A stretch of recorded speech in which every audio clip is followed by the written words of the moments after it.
Today I ran towards the golden field. Happiness and memories reappear. A place of beauty, it can't be concealed. What a treasure to those who see and hear. I remember laughter filling the air. The children are out in the streets they went. The sun sets as they play everywhere. Enter the mothers who look discontent. Once the church bell rang, here comes everyone.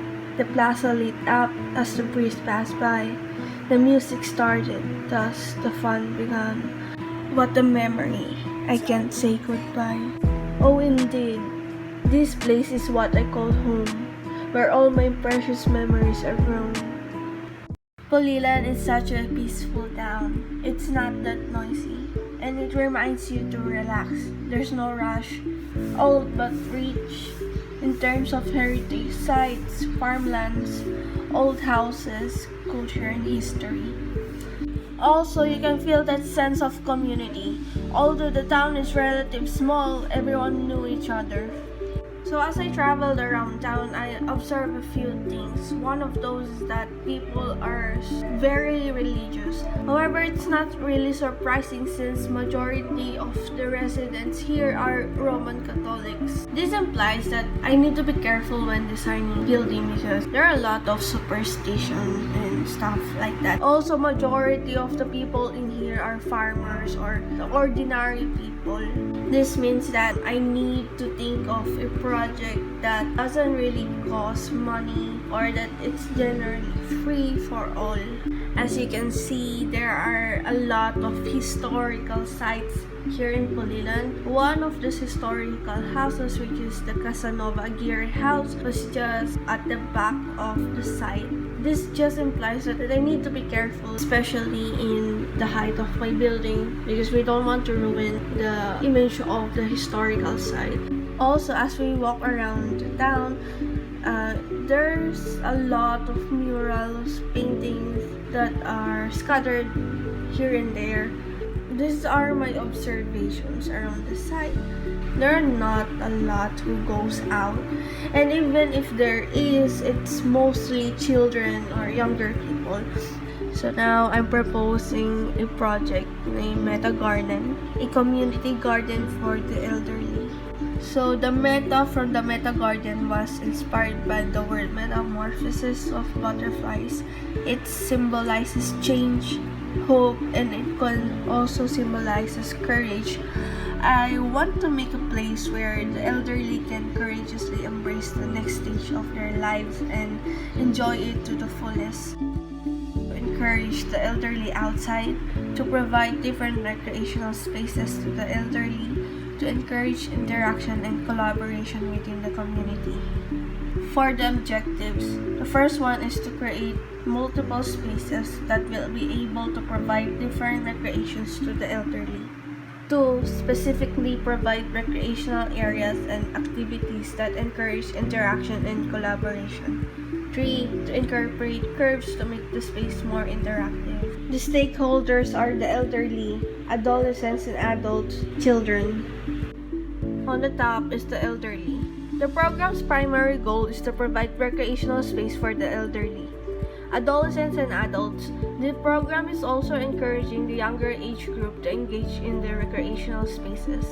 Children. The programs are not only restricted to the older age group, it can also be enjoyed by children. Now for the analysis of the site, the macro is that the site is in Pulilan, Bulacan, and it is mostly agricultural. So the major infrastructures is Doña Remedios Trinidad and NLEX. Now for the meso, the site is within the barangay Poblacion and it's within the residential area. The important structures in there is the Butterfly Haven and the Casanova Aguirre house. Now for the SWOT, in terms of strengths, the site is a rural land. Why I think it's a strength is because it's a large land and it gives you a lot of opportunities, proposing a lot of different projects. Also, it is very accessible. It is near the NLEX and the RT. It is also not crowded because it is a residential area. Also, the plot of land is surrounded by lush vegetation. For the weakness, it is also agriculture because most of the land is allocated already. So we need to be careful when designing and proposing on that site. And also because of the landmark on the back of the site, I'll be limiting the building site to 1 to 2 stories. Now for the opportunities, it's empty and flat. So there are a lot of opportunities in here because there are less restrictions. Also, it is near Butterfly Haven. Butterfly Haven is already closed, but this gives me an opportunity to propose a project that will help in the business of Butterfly Haven. Now for the threats, it's surrounded by historical landmarks. Of course, there are a lot of restrictions and a lot of things that I need to consider before proposing and designing. The possible programs that I think of, the first one is a parking lot, which is a mixed-use one. I also thought of food stalls, a souvenir shop, and also a cafe. And of course, the garden.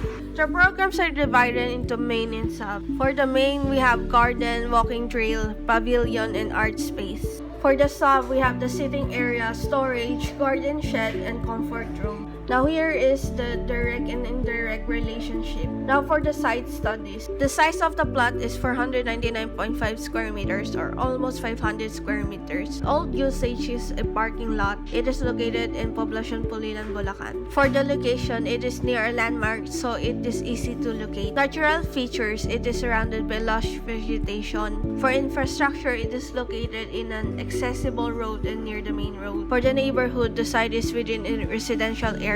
Another neighborhood is that it is located next to a Sari store. For the climate, it is sunny most of the time with moderate winds. Now I made different iterations based on the site studies and the bubble diagram. First iteration, the walking trail was placed in a way that it can connect to other programs and to also maximize the space. Iteration 2, the garden, which is the main program, was placed in the middle of the walking trail to be more accessible and to maximize the sun. Iteration 3, the pavilion was placed beside the walking trail and garden. It was placed past the middle to minimize the noise from the road. Iteration 4, the art space was placed near the pavilion so that people can see the artwork. Iteration 5, the sitting area was placed in the entrance of the site, near the Sari store and areas that are far from the opening of the pavilion. I put them under the shades of tree. Iteration 6, the restroom was placed near the areas of socialization. It was also hidden behind the art space. Iteration 7, the storage for the pavilion and the art space was placed far from the areas of socialization and from the entrance. Iteration 8, the gardening shed was placed at the end of the land. Here are the final distribution. This is the site with the final distribution.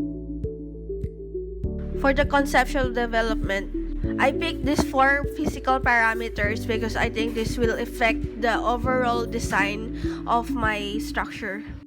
Since the land is flat and empty, I decided to raise the end of the walking trail by 5 degrees. This is a gentle slope that is good for the elderly. So I decided to raise the pavilion by 1 meter. Since there are no trees that will shade it from the sun, it needs to be well ventilated. Now, considering the lush vegetation around the site, I decided to maximize it by expanding the sitting areas under the shade. Now I try to identify the positive and negative views of the site. For the positive side, as you can see, I highlighted the garden area and the art space. For the negative side, I highlighted the CR. This way, I know where to orient the sitting areas and other buildings to get the best view possible. As you can see, I reoriented the sitting area at the back so that it will not face the CR. Also, I oriented the CR away from the garden and from the sitting area. For the sensory noise, as you can see, there's noise coming from the road area. So to block this, I decided to raise. However, we know that the garden and the art space is the best view. So for incoming pedestrians coming from both sides, I decided to raise down half of the entrance area. Now for the circulation, since the opening of the site is from the middle, I decided to cut open from both sides so it will have an easier access.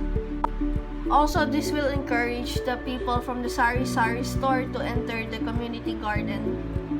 For the prevailing winds, I use a venturi effect to guide the winds to the back of the pavilion.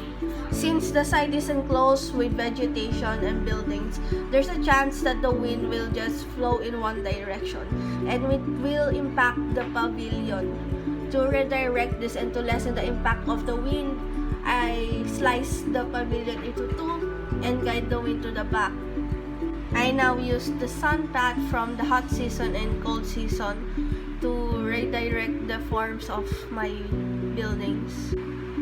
The sun path will also help us know where the harmful sun rays will hit the structure and know where the morning sun rays will hit.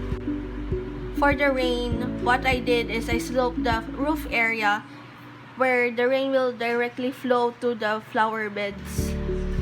Now this is the final form. And this is the site transformation. Also, this is the rendered picture. So the chrysalis of the butterfly inspired the organic shapes of my buildings from the pavilion up to the storage rooms. The caterpillar inspired the weaving of the mesh wires that will hold the ivies or viney plants. I used the segmented body of the caterpillars as an inspiration on the segmentation of my buildings. The third thing is that the chrysalis is transparent, and what I did is I translate it into design through the semi-open walls of the pavilion. For these buildings, I use coco lumber for the structural, cement for the overall form, and treated bamboos as an accent. So for the pavilion and the other seating area, I use coco lumber, treated bamboo, and wire mesh. Now for the storages, I use wire mesh, cement, and treated bamboos. Now this is my perspectives.